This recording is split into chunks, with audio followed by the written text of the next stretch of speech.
Kings Island is a major theme park located in Mason, Ohio, which serves the greater Cincinnati area, as well as areas of Dayton. It is only about a 3.5-hour drive from another popular park, Cedar Point, which I don't doubt you've heard of. Both Kings Island and Cedar Point are owned and operated by the Cedar Fair Entertainment Company. Under this ownership, Cedar Fair has brought record-breaking and state-of-the-art attractions to both parks, making them destination theme parks for people all across the country. Kings Island has a long and very interesting history, but we'll leave that for another deep dive video. For now though, if you are planning your trip to Kings Island, here are the top 5 must-ride coasters at this spectacular park. Starting off with number 5 on our list, the Beast. The Beast is a wooden roller coaster built in-house by Kings Island themselves, and I have to say, they nailed it. Kings Island had never built any coaster before the Beast. It was like a science project for them. It's like a massive backyard roller coaster that you can ride at a major amusement park. There was a lot of hate given to this coaster for its rough ride, but I think that just gives it its own personality, which is why I've grown to love this Woody. Being built in 1979, this coaster is truly a beast, standing up to the test of time. Now, if you ride the Beast, it does not really matter where you sit, you are going to get a bumpy ride. I've heard that middle seats make the ride a little bit more tame, but in my experience that is not the case. It doesn't matter where I sit, I still get flung around a ton. I would definitely recommend sitting in the front row though, and if you can, get a night ride on this absolute monster. You can't just beat riding the world's longest wooden roller coaster when it's pitch black and in the middle of the woods. Banshee is no doubt one of the best B&M inverts in the world. With 7 inversions, a 0G roll, a wild pretzel knot, and an inline twist to go out with a bang, Banshee just makes me scream every time. The lines can get pretty long, so if you go on a busy day, I recommend getting a fast lane. You also have to rent a locker for this ride, which is inconvenient, but necessary to keep the line moving as fast as it can. I do admit, there was a little bit of a rattle on all cars, but don't let that deter you, because with the extreme positive G-forces, you barely even notice that rattle.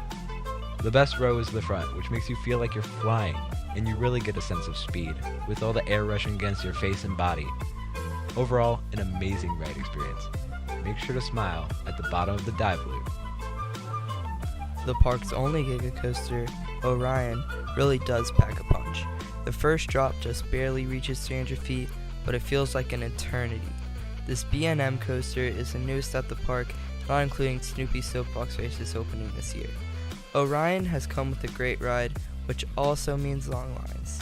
Orion's lines are almost always the longest in the park, sometimes reaching 2 hours, which is unusual for Kings Island as they work very efficiently to pump out as many trains as they can.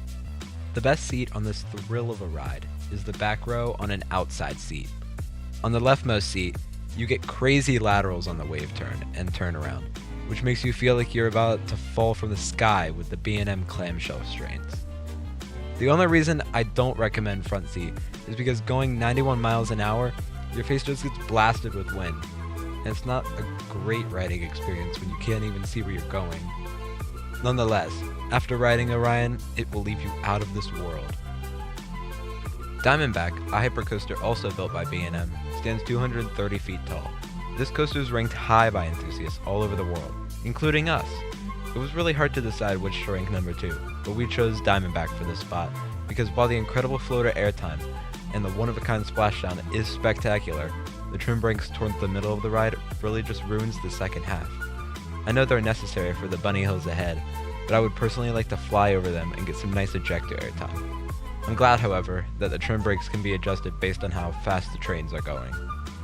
The best seat on Diamondback is back row for a few reasons.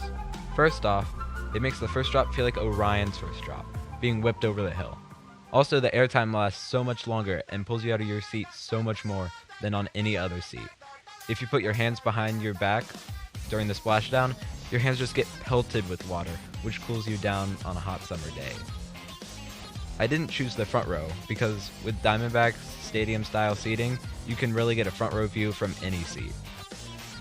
For the number 1 must-ride roller coaster at Kings Island, we chose Mystic Timbers built by GCI. Mystic Timbers is the best coaster in the park and qualifies to be one of the best in the world. And this is from its crazy ejector airtime, whippy transitions, and we cannot forget about the shed. The shed is a crazy part of the ride and a creative way to mask the waiting block on the coaster. I would tell you more about the shed, but you'll have to experience it yourself. The best places to sit are in the front and in the back. The ride is awesome in the front because you'll get to see the transitions coming up in the ride experience. You'll feel the 53 miles per hour expedition over Whitewater Canyon, and your shed experience will be wild in the front. This ride is even crazier in the back because you will really feel that ejector airtime, and it is amazing. Well, you've made it to the end. If you like this kind of content, consider liking and subscribing. This will push this video out for more people to enjoy. And make sure to look out for a new video soon. Catch you on the next ride.